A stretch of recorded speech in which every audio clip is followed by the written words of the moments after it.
आता बातम्या पाहूयात विस्ताराने। मुंबईहून मालवणकडे जाणाऱ्या खासगी बसला आग लागल्याची माहिती समोर येते। गणेश भक्तांच्या खासगी बसला ही आग लागली। रत्नागिरी कशेडी बोगद्याजवळ खासगी बसला आग लागली आहे। मुंबईहून मालवणकडे जाणाऱ्या खासगी बसला आग लागल्याची माहिती समोर येते।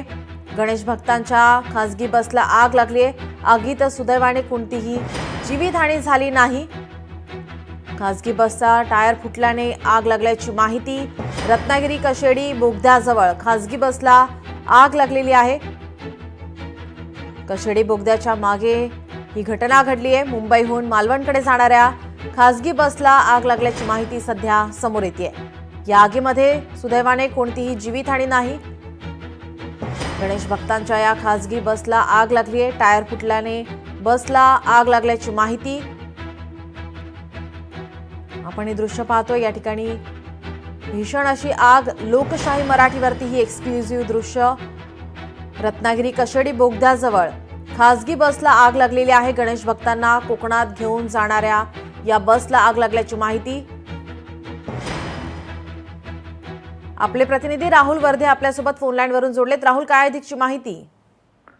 आपण पाहिलं तर गणेशोत्सवासाठी मोठ्या संख्येने भाविक जे आहेत ते कोकणामध्ये दाखल होत आहेत। काल आपण पाहिलं तर मुंबईवरून कोकणामध्ये दाखल होणारी एक खासगी बस आहे। या खासगी बसचा टायर फुटल्यामुळे या बसला भीषण आग लागली आणि आग लागल्यानंतर ड्रायव्हरने तात्काळ प्रवाशांना या बसमधून बाजूला केलं। त्यामुळे कुठलीही जीवितहानी या ठिकाणी घडलेली नाही। परंतु पुन्हा एकदा मुंबई गोवा महामार्गावर या अपघातामुळे प्रवाशांमध्ये भीतीचे वातावरण सुद्धा या ठिकाणी पाहायला मिळत आहेत। आग लागल्यानंतर महाड आणि खेड या नगरपालिकेच्या दोन्ही बंब या ठिकाणी आले आणि या आगीवरती या ठिकाणी नियंत्रण मिळवण्यात आलेलं आहे।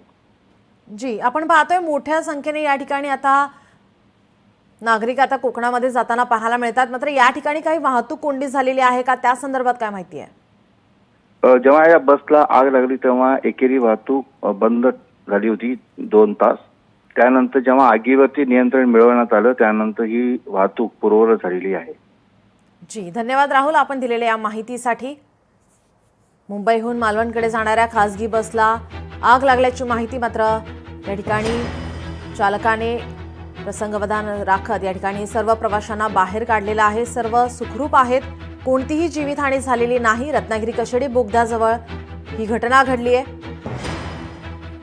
काही काळ मात्र वाहतूक कोंडी झाली होती। मात्र या ठिकाणी अग्निशमन दल आणि पोलीस घटनास्थळी दाखल झाले आणि ही आता आग नियंत्रणात आणण्यात आली आहे।